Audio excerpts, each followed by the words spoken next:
je suis allé rencontrer des gens qui, a priori, font la même chose que nous, mais de l'autre côté de l'Atlantique. Et on a été deux pasteurs mandatés un petit peu par notre famille d'église pour aller voir ça. Et si vous me connaissez un petit peu, vous savez que moi, je suis un peu sceptique. Et ces gens-là, je les avais rencontrés déjà plusieurs fois on a fait des réunions Zoom ensemble, mais voir quelqu'un derrière un écran et voir quelqu'un en vrai, c'est quand même pas la même chose.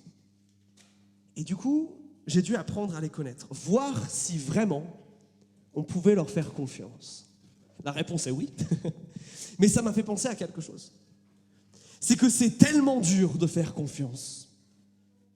C'est tellement dur parce que chacun d'entre nous a vécu des expériences de vie où il ou elle s'est senti trahi, où quelqu'un de proche nous a laissé tomber, ou quelqu'un en qui on croyait, tout d'un coup c'était plus cette personne. Et parfois, c'est pas qu'un ami, parfois c'est plus grave, c'est la famille. Ces gens sur qui on est censé compter en tout temps et qui sont censés nous aimer de manière inconditionnelle parce qu'on a le même sang qui coule dans nos veines. Encore pire quand c'est son conjoint ou sa conjointe et que ce manque de confiance, ça se termine en divorce. C'est tellement dur de faire confiance. Et peut-être que vous me voyez venir avec ça, c'est que si c'est aussi dur de se faire confiance les uns aux autres, est-ce qu'on peut vraiment faire confiance à Dieu ? Vraie question. Parce que ce Dieu-là, il nous dépasse. Notre Dieu, on croit qu'il est beaucoup plus grand que nous, beaucoup plus intelligent que nous. On croit que nos petites têtes ne peuvent pas concevoir toute la grandeur et l'infinité de Dieu. Est-ce qu'on peut faire confiance à quelqu'un qu'on ne peut pas comprendre ? Beaucoup, et je dirais même toutes, les autres religions sont dans le doute. Un musulman, le jour de sa mort, ne sait pas où il va. Un juif ne sait pas s'il a assez bien obéi. Un bouddhiste ne sait pas s'il a assez renoncé à ses désirs et en quoi il va se réincarner. Il ne reste pas grand-chose. Mais nous, oui, la réponse de la Bible, c'est un grand oui. Oui, nous pouvons avoir confiance en ce Dieu-là. Et tout mon but aujourd'hui, c'est de vous montrer ça. De vous amener à vous émerveiller de ce Dieu-là. Ce Dieu en qui on peut avoir une confiance absolue et totale. Et pour ça, mes amis, on va reprendre l'histoire d'Abraham. Alors, vous pouvez ouvrir vos Bibles en Genèse chapitre 15. Si vous n'avez pas de Bible, sortez-moi un téléphone portable. Si vous n'avez pas de téléphone portable, il y a des Bibles au fond de la salle près de la carte. On va pas mal lire aujourd'hui, vous allez avoir besoin du texte. Genèse chapitre 15. Et pendant que vous cherchez ce passage dans l'Écriture, laissez-moi vous faire un rappel parce que la semaine dernière, on a une petite pause. En ce moment, on est dans une série qui s'appelle Basique, où on revoit les bases de notre vie chrétienne, les bases de la foi au travers de l'histoire du patriarche Abraham. Et on a vu que cet homme-là, il a été appelé par Dieu pour une mission spéciale. Il a été béni par Dieu pour bénir. Au travers de lui, l'humanité entière est censée être bénie. On a vu que Dieu lui a fait des promesses. Celle de devenir au travers de lui une nation, celle d'avoir une terre, plein de choses comme ça. Rappelez-vous, il y a eu des hauts et des bas, et puis la semaine dernière, on s'était quittés après une grande bataille. Rappelez-vous, le neveu d'Abraham, Lot, s'est trouvé captif de rois puissants alentour, et Abraham est allé le délivrer. Et on a vu cette victoire extraordinaire que Dieu lui a donnée. Et comment Abraham a fait preuve de générosité avec tout ce qu'il possédait et qu'il avait reçu. Et donc notre histoire continue après cela, directement, finalement, après cette bataille. Verset 1. Après cela, la parole parvint à Abraham dans une vision. N'aie pas peur, Abraham. Je suis moi-même ton bouclier. Ta récompense sera grande. Abraham répondit, Seigneur Dieu, que me donneras-tu ? Je m'en vais sans enfant. L'héritier de ma maison, c'est Eliezer de Damas. Abraham dit, tu ne m'as pas donné de descendance. C'est celui qui est né dans ma maison qui sera mon héritier. Alors la parole du Seigneur lui parvint. Ce n'est pas lui qui sera ton héritier, mais bien celui qui sortira de toi. Il le mena dehors et dit, contemple le ciel, je te prie, et compte les étoiles si tu peux les compter. Il lui dit, ainsi sera ta descendance. Abraham mit sa foi dans le Seigneur, et le Seigneur le lui compta comme justice. Je m'arrête là. Qu'est-ce qui se passe dans cette partie du récit ? Abraham, il est en tension. Abraham, c'était ce petit mec en Israël. Et depuis le chapitre 14, Abraham c'est devenu une puissance politique. Les gens l'ont remarqué, il a gagné des batailles. Et les gens qu'il a battus, c'est censé être les cracks de la région. Le n'aie pas peur, il est en rapport avec ça. Abraham, maintenant, il s'est fait voir, il s'est fait reconnaître, il est quelque part monté en stature, là. Dieu lui avait promis que son nom deviendrait grand. Je ne suis pas sûr qu'il avait imaginé que ça voudrait aussi dire ça. Et regardez ce que Dieu lui fait, il lui fait une nouvelle promesse. Je serai ton bouclier. Puis après, il y a un dialogue entre les deux, dans lequel Dieu fait encore une promesse. Mes amis, pourquoi on peut faire confiance à Dieu? Parce qu'il fait des promesses. Parce que notre Dieu fait des promesses. Alors vous allez me dire, oui, mais justement, les gens qui nous ont déçus, c'est les gens qui nous ont fait des promesses et qui ne les ont pas tenues. Pourquoi Abraham, quand Dieu lui dit un truc aussi incroyable que toi qui es vieux, toi dont la femme est stérile, je vais te donner un descendant. Parce que les amis, Abraham, il ne comprend pas ce qui lui arrive. Dieu lui a promis un descendant. Sarah, sa femme, est stérile, lui, il est trop vieux.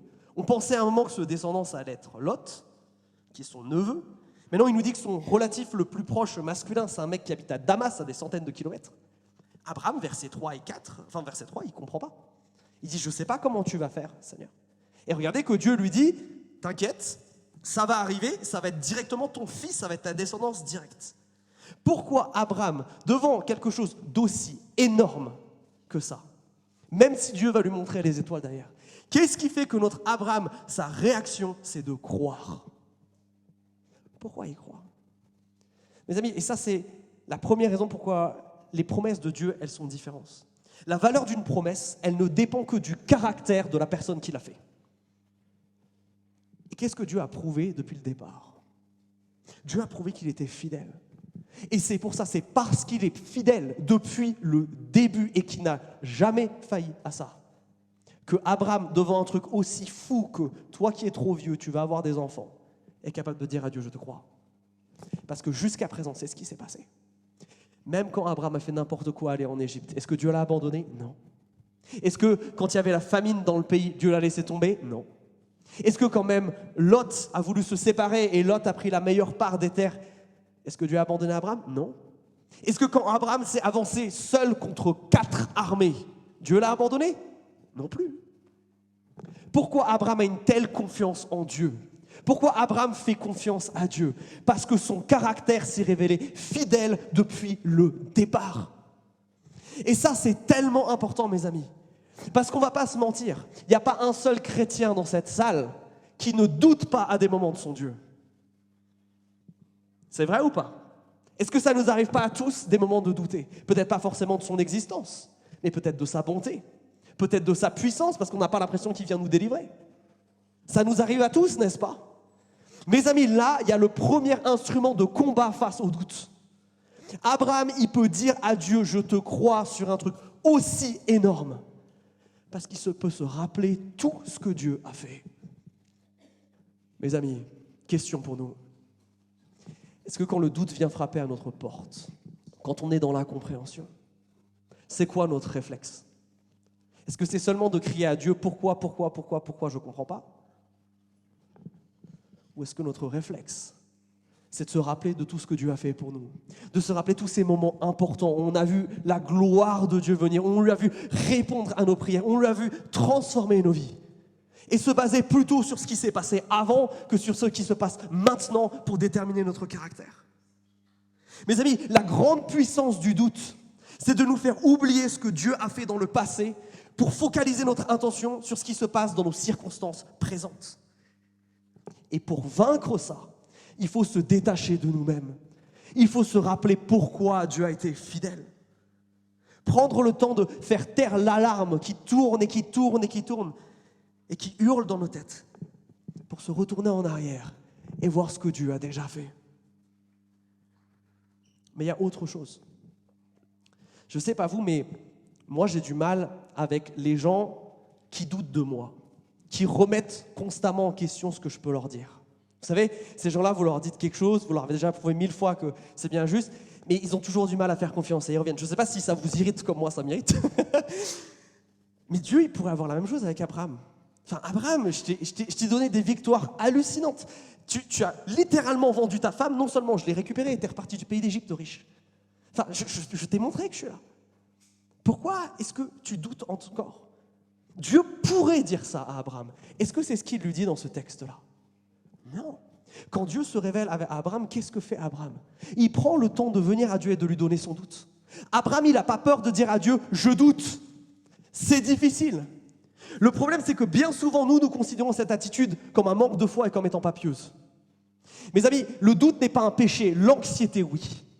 Le doute, il vous assaille, le doute, il vous attaque. La question, c'est qu'est-ce qu'on fait de ce doute-là? Est-ce qu'on le laisse s'installer? Est-ce qu'on le laisse prendre le contrôle? Est-ce qu'on laisse ça se transformer en incrédulité et en anxiété? Ou alors est-ce qu'on le donne à Dieu? Est-ce qu'on le dépose à Dieu? Parce que ce qui est incroyable, c'est que, regardez, Dieu, il commence à lui donner des précisions.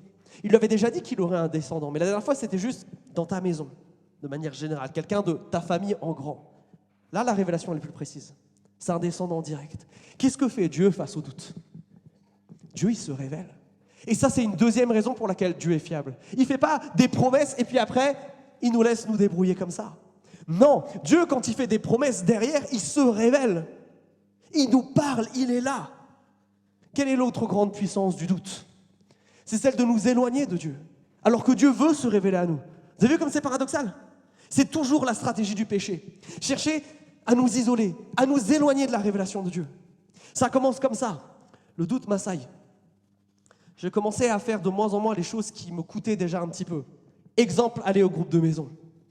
Le doute m'assaille. J'ai plus envie d'aller au culte. Le doute continue à m'assaillir. À ce moment-là, c'est mon temps personnel avec Dieu qui trinque. Ma lecture de la Bible d'abord, la prière ensuite et la louange. Mes amis, la grande stratégie du péché, c'est que quand tout va mal, il cherche à nous isoler.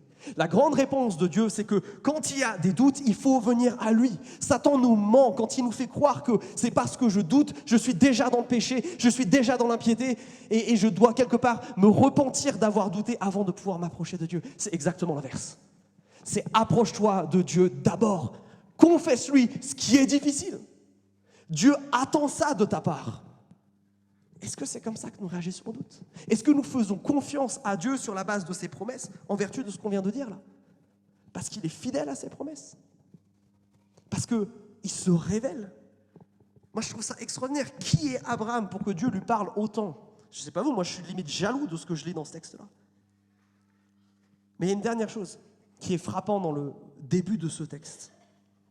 C'est regarder la réponse d'Abraham, là, le verset 6. Qu'est-ce que fait Abraham au final? On nous dit qu'il mit sa foi en Dieu.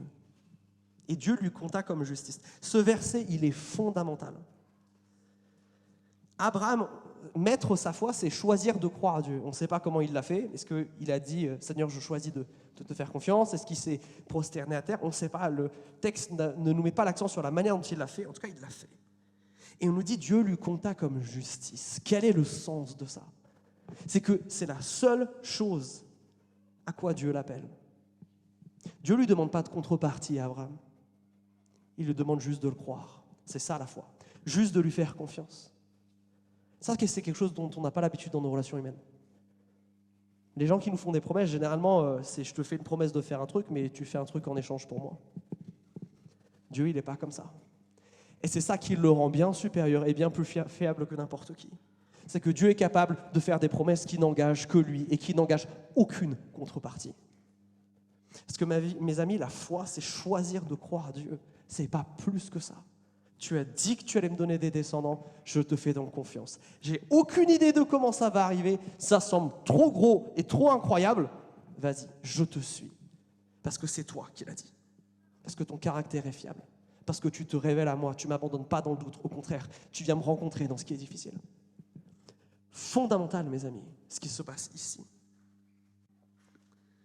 Mais ça, c'est important pour vous qui êtes chrétiens et pour vous qui ne l'êtes pas. Et peut-être beaucoup plus que vous ne le pensez pour vous qui êtes chrétiens. Comment est-ce que vous vous approchez de Dieu? Est-ce qu'on s'approche vraiment de Dieu que par la foi? Ou quand on a fait une bêtise, on a fait un péché, on essaye de servir plus, de passer un peu plus de temps dans la prière? Est-ce qu'on n'a pas aussi cette tendance de faire au lieu d'être? La foi, c'est être. La foi, c'est pas faire, premièrement. Mes amis, avec quoi nous approchons-nous de Dieu? Parce que des fois, on va rentrer dans un mode de transaction avec lui. Quand le doute s'installe, des fois, c'est ce qui se passe. On va dire à Dieu, bon, là c'est dur, c'est compliqué, toi tu fais ça pour moi, et moi en échange, je ferai ça pour toi. Ça, c'est une pratique dans la Bible qui est condamnée. Il y a un certain Gédéon, par exemple, qui perd du temps avec ça. Il y a un autre juge, dont je ne me rappelle plus le nom, qui va l'amener à faire la stupidité de sacrifier sa propre fille. Notre Dieu, on ne marchande pas avec lui. Notre Dieu, il est prêt à tout nous donner. La question, c'est avec quoi on s'approche de lui. Et est-ce qu'après des années de vie chrétienne, peut-être pour toi, est-ce que c'est toujours la foi? C'est toujours avec foi, avec juste une confiance dans qui est Dieu que tu t'approches de lui. Parce que tout ce qui est dit ici pour Abraham, c'est aussi vrai pour vous et moi. Alors oui, ce Dieu, on peut lui faire confiance, parce qu'il fait des promesses. Et ces promesses, on peut les croire parce qu'il est fiable. Parce qu'il choisit de se révéler, il ne dit pas les choses une fois et après il se tait. Non, au contraire. Et que la seule réponse qu'il attend de nous, c'est celle de la foi. Vous vous rendez compte de ça? Et que Dieu n'est pas lassé par Abraham. Il n'en a pas marre de lui. Il le rappelle juste à la fois. Tout ça, c'est déjà extraordinaire. Et en fait, on pourrait s'arrêter là, juste pour dire que Dieu est bon et qu'on peut faire confiance à Dieu. Mais Dieu connaît notre faiblesse. Dieu connaît notre capacité à douter qui peut vraiment nous détruire. Et Dieu va aller encore plus loin que ça. Dieu va aller encore beaucoup plus loin que ça. Reprenons notre lecture au verset 7. Dieu lui dit, « Je suis le Seigneur. C'est moi qui t'ai fait quitter Our des Chaldéens pour te donner ce pays en possession. » Abraham répondit, « Seigneur Dieu, à quoi saurais-je que j'en prendrai possession ?» Il lui dit, « Prends pour moi une génisse de 3 ans, une chèvre de 3 ans, un bélier de 3 ans, une tourterelle et une jeune colombe. » Il prit tous ces animaux, les coupa par le milieu et mit chaque moitié l'une face à l'autre. Mais il ne partagea pas les oiseaux. Les oiseaux de proie s'abattirent alors sur les cadavres, mais Abraham les chassa. Au coucher du soleil, une torpeur tomba sur Abraham, une terreur, une obscurité épaisse tombait sur lui. Dieu dit à Abraham, « Sache que tes descendants séjourneront en immigrés dans un pays qui n'est pas le leur. Ils y seront esclaves et on les affligera pendant 400 ans. Mais je jugerai la nation dont ils auront été des esclaves. Et ils sortiront ensuite avec de grands biens. Toi, tu iras en paix avec tes pères, tu seras enseveli après une heureuse vieillesse. À la 4e génération, eux reviendront ici, car la faute des Amorites n'est pas encore à son comble. Quand le soleil fut couché, l'obscurité devint profonde, alors une fournaise fumante et une torche de feu passèrent entre les animaux partagés. Et en ce jour-là, le Seigneur conclut une alliance avec Abraham, en disant, « Je donne ce pays à ta descendance, depuis le fleuve d'Égypte jusqu'au grand fleuve, l'Euphrate, le pays de Caïnites, des Kénézites, des Cadmonites, des Hittites, des Périzites, des Réphaïtes, des Amorites, des Cananéens, des Guirachites et des Jébusites. » Qu'est-ce qui se passe ici? Abraham a une deuxième question, vous avez noté? Dieu lui a promis une descendance, ok, là Dieu s'est montré un peu plus clair, mais Dieu lui a promis un autre truc, le pays dans lequel il est. Pour lui et pour sa descendance, hors problème, ce pays, il y a plein de personnes. Comment il sait quand Dieu lui aura donné ça? Vous avez vu la réponse de Dieu? C'est pas de lui donner une timeline au départ. La réponse de Dieu, c'est de lui demander de faire un truc très bizarre à base d'animaux coupés. Là. Ce truc-là, c'est ce qui nous est dit au verset 18. Dieu a conclu avec Abraham une alliance. La réponse à « c'est quand Dieu ?» La réponse de Dieu à cette question-là, c'est « je fais une alliance avec toi ». Et ça, c'est fondamental. Parce que l'alliance, c'est quelque chose qui engage. Il y a une différence pour vous. Si vous dites à votre amoureux, votre amoureuse « je t'aime et je vais continuer à t'aimer », il y a une vraie différence entre ça et passer une bague au doigt, n'est-ce pas? Parce qu'il y en a un qui est justement une alliance, qui est devant témoin, qui t'engage, où il y a des gens qui ont vu, où il y a même la loi qui s'en est mêlée. Dieu, il ne se contente pas que de faire des promesses. Ces promesses-là, il va leur donner un cadre, une cage. Il va se rendre redevable, là, Dieu, au travers de cette alliance. Et c'est ça qui est tellement bon. Voilà pourquoi on peut faire confiance à Dieu. Non seulement parce qu'il fait des promesses et qu'il est fiable, mais parce que lui-même s'est engagé par une alliance. Lui-même se laisse prendre au mot quand il fait ça. Alors, quelle est cette alliance? C'est quoi ces histoires d'animaux coupés et de tout ça? Il faut bien comprendre ce qui est en train de se passer ici. Dans ces temps-là, en Mésopotamie, c'est comme ça qu'on conclut des traités importants. On coupe des animaux en deux, on place deux moitiés et quelque part ça fait un chemin. Et ensuite, chacune des parties est chargée de marcher dans ce chemin, de traverser ce chemin. Pourquoi on fait ça? Pourquoi on a des animaux qui sont morts? C'est quand même glauque, on ne va pas se mentir. Parce que l'objectif, c'est de dire derrière, je m'engage à ce que si je ne respecte pas ça, je m'engage à mourir. C'est ça l'idée qui est derrière ça. C'est un contrat quelque part à la mort. Wow. Je vous ai dit, les deux parties sont censées marcher sur ce chemin. Quand est-ce que Abraham marche? Regardez le texte. Quand est-ce que Abraham marche dans ce chemin? Vous allez pouvoir regarder pendant longtemps, parce que Abraham ne marche pas dans ce chemin. Il n'y a que Dieu qui s'y engage. Il n'y a que Dieu qui s'y engage. Pourquoi Abraham ne passe pas? Parce que Dieu sait que nous, êtres humains, on fait des bêtises, on fait des péchés. Et que si Abraham passe, Abraham à la première occasion, à la première fois, il va trahir cette promesse-là, c'est fini pour lui. Qui fait ça? Qui s'engage et se lie? C'est pas seulement là sur son honneur quelque part que Dieu fait ça. Il s'engage sur sa vie quelque part. Qui fait ça? Qui s'engage de cette manière? Vous pouvez réfléchir, il n'y a absolument personne qui fait ça. La chose la plus proche de ça, pour nous les êtres humains, c'est le mariage, mais c'est réciproque. Cette alliance, c'est justement le concept, n'est pas basé sur ce que l'autre peut m'apporter, mais sur ce que j'ai à lui offrir.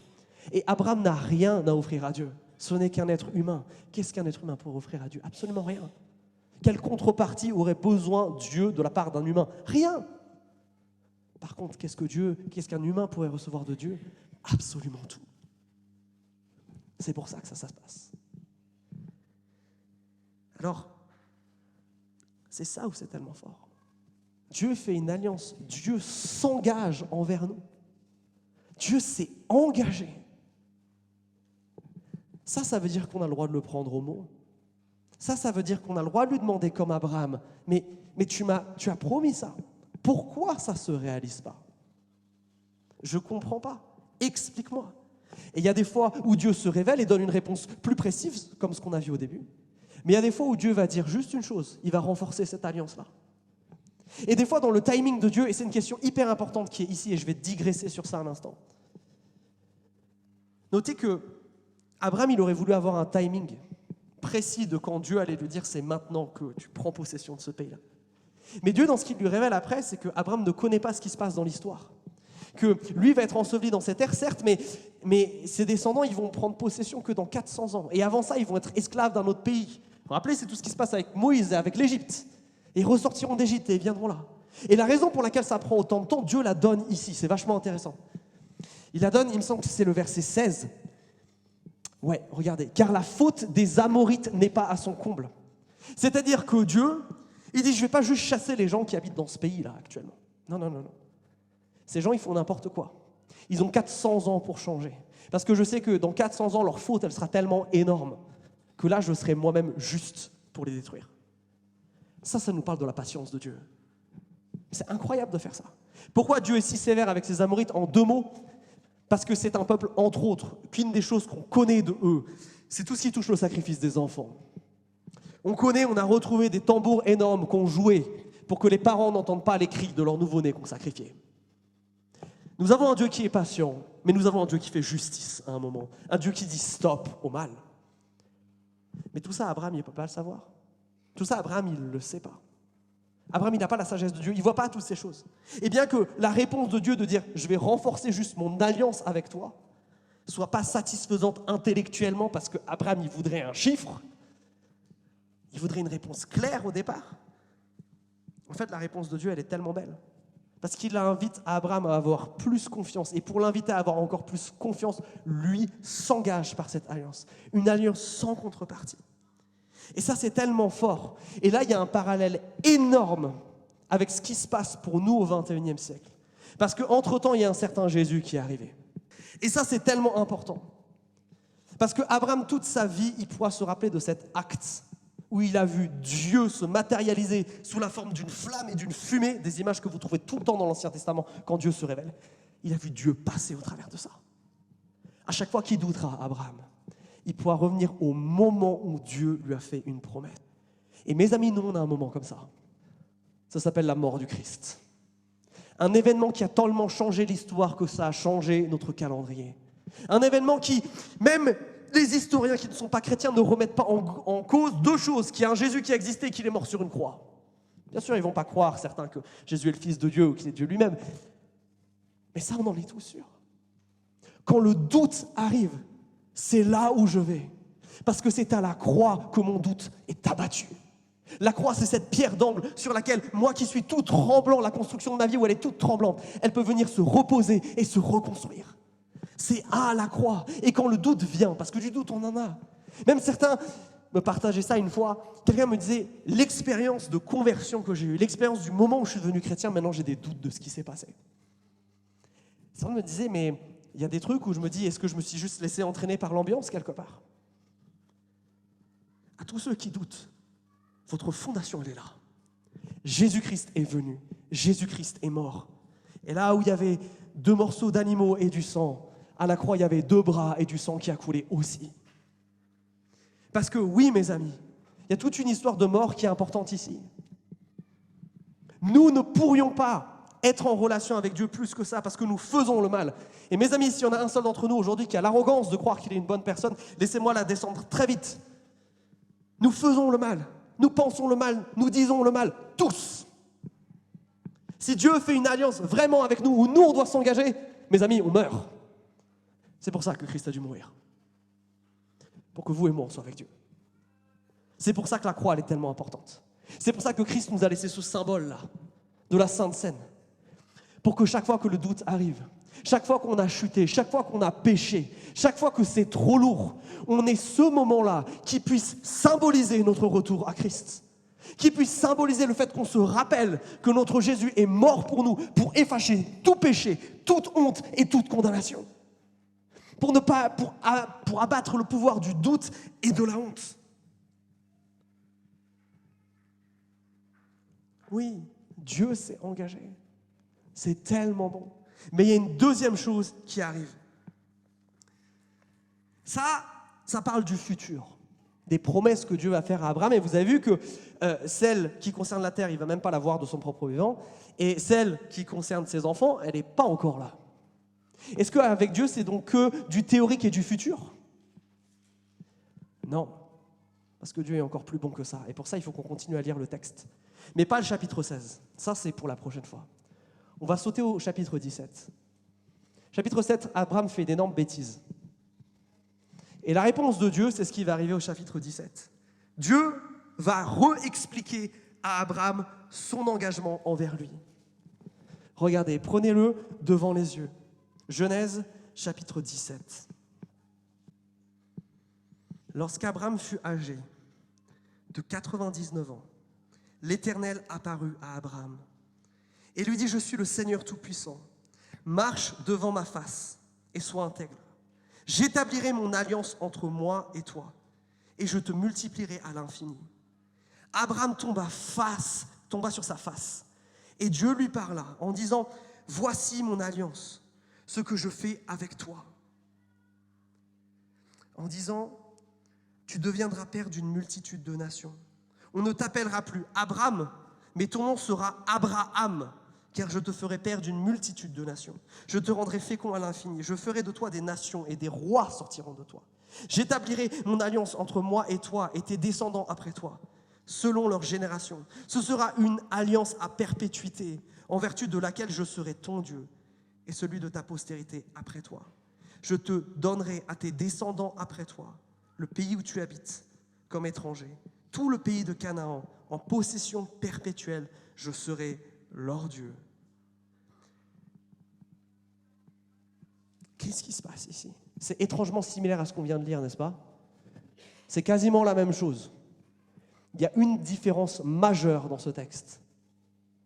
Abraham change de nom. Il passe de Abraham à Abraham.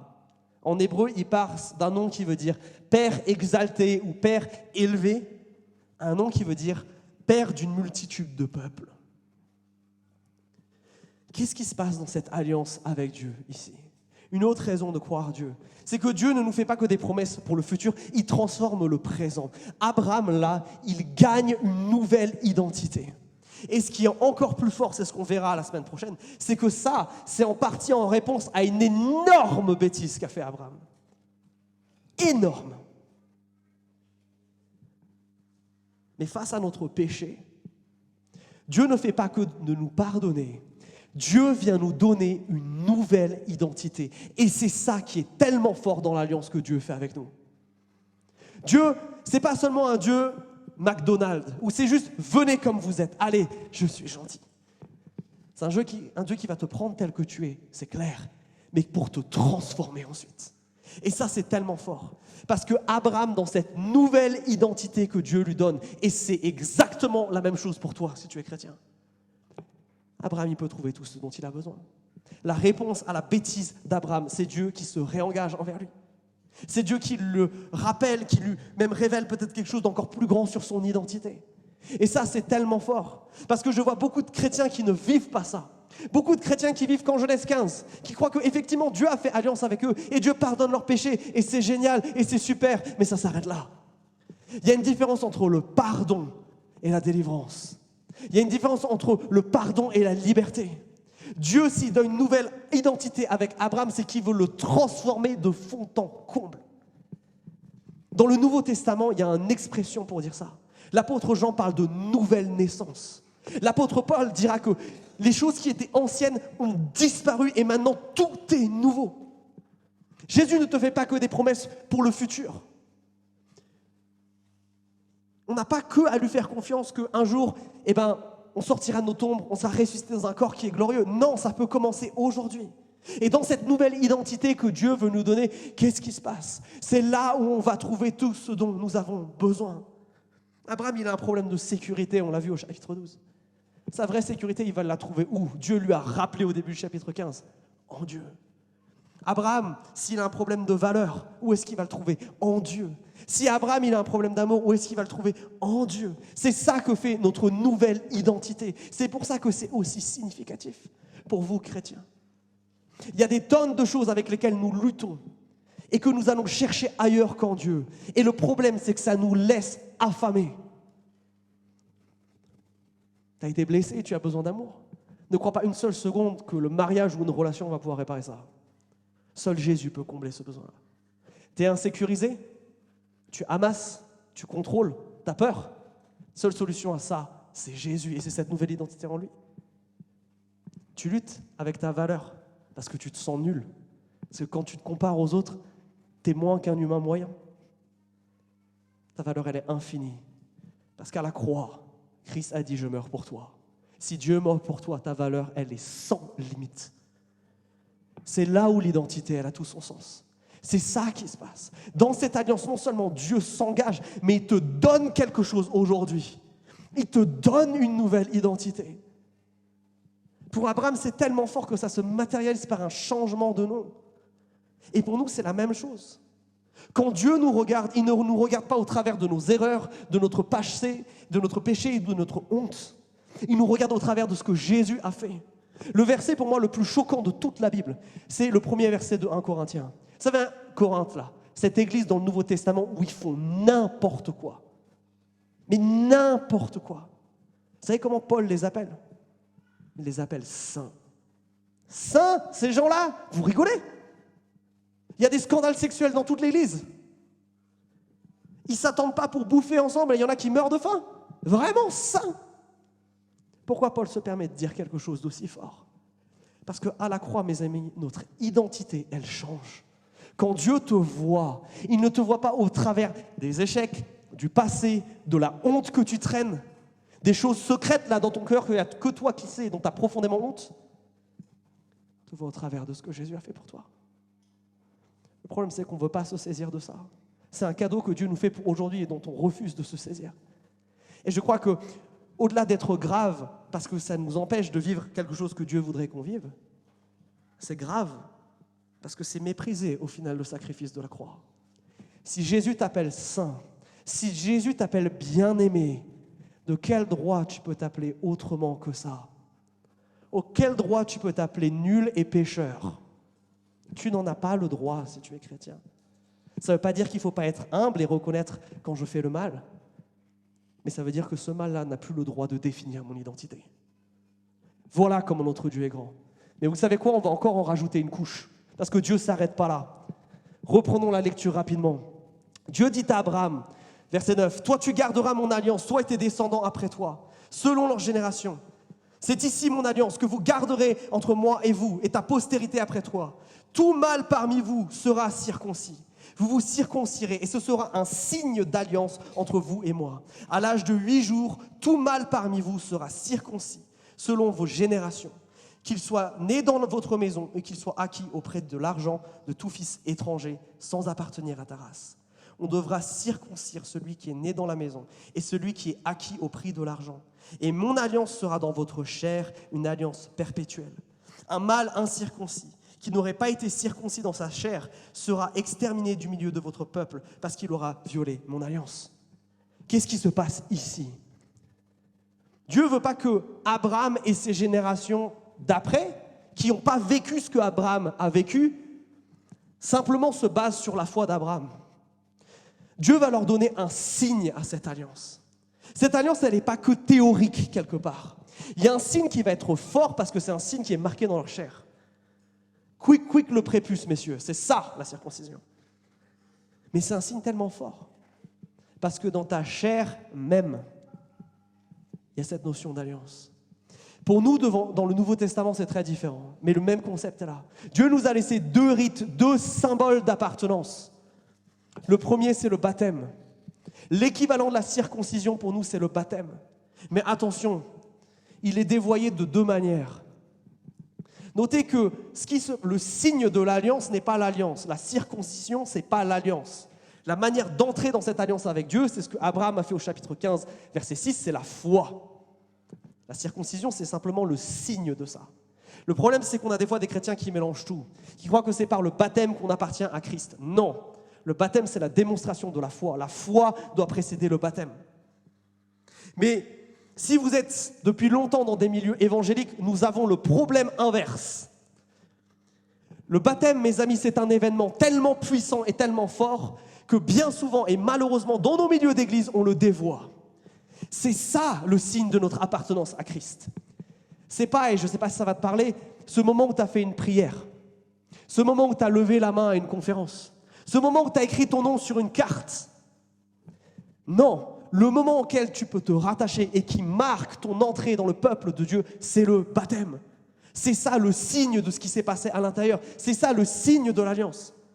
C'est pour ça que quand on demande à l'apôtre Pierre, dans Actes chapitre 2, qu'est-ce qu'il faut faire pour être en relation avec Dieu? Il dit 2 choses. Repens-toi et fais-toi baptiser. Repens-toi, demande pardon à Dieu pour tes péchés. Fais-lui confiance et foi qu'il va te pardonner et te ressusciter. Mais ça, là, cette confiance, elle se matérialise par le baptême. Par cet engagement où devant tous, tu tombes à genoux, tu tombes dans l'eau et tu dis, il y avait un avant qui va rester au fond de l'eau et maintenant il y a quelque chose de nouveau. Soyez-en tous témoins. Je suis dans l'équipe de Jésus. Si je prends une métaphore footballistique, c'est changer de maillot le baptême. C'est rentrer dans ce nouveau club pour lequel Jésus a payé le prix. Mais il y a un autre symbole. Celui qui est là. Et celui qu'on va prendre maintenant. Qui est la Sainte Seine. Jésus nous demande de prendre régulièrement cette Sainte Seine parce que c'est un moment où il va être présent et c'est un moment où on va pouvoir se rappeler de lui. C'est un moment où on va pouvoir renouveler notre confiance. Pas parce qu'elle serait comme perdue, on aurait besoin d'être sauvé. Mais c'est un moment où on va pouvoir vivre quelque chose de fort. Où, en plus de demander pardon à Dieu, on va pouvoir matérialiser ce pardon. C'est un moment où on reprend conscience que cette alliance, elle n'a pas été gratuite. Cette alliance, elle a tout coûté à Jésus. Dieu a dû mourir pour qu'il y ait alliance entre vous et lui. C'est pas rien. Et c'est en revenant à cette fondation, c'est ce que je vous ai expliqué tout à l'heure, que tout doute, toute honte disparaît et que la confiance en Dieu peut renaître. C'est pour ça que la Sainte Seine, c'est si important dans l'Église. Pas seulement parce que Dieu est présent, mais parce que ça nous rappelle, ça nous permet, nous, humains, qui sommes si faillibles et oublieux, d'avoir un signe visible auquel se raccrocher. Alors mes amis, si on fait le bilan, en ce moment, est-ce que vous faites confiance à Dieu ? Je crois qu'on a toutes les raisons de le croire, on a toutes les raisons de lui faire confiance. Il nous fait des promesses, il les tient. En plus, il est là pour qu'on lui exprime nos doutes. Il ne nous condamne pas, au contraire, il nous rappelle à lui. Il solidifie ses promesses dans une alliance qui est éternelle en plus avec Jésus, qui est là et pas juste pour un individu comme Abraham, mais qui est avec l'humanité en entier. Les amis, qu'est-ce qu'on attend pour lui faire confiance ? Qu'est-ce qu'on attend pour revenir à lui ? Et j'aimerais vous inviter à un petit temps d'introspection là. Combien d'entre vous perdez du temps dans le doute et ne venez pas à Christ ? C'est maintenant que ça doit changer.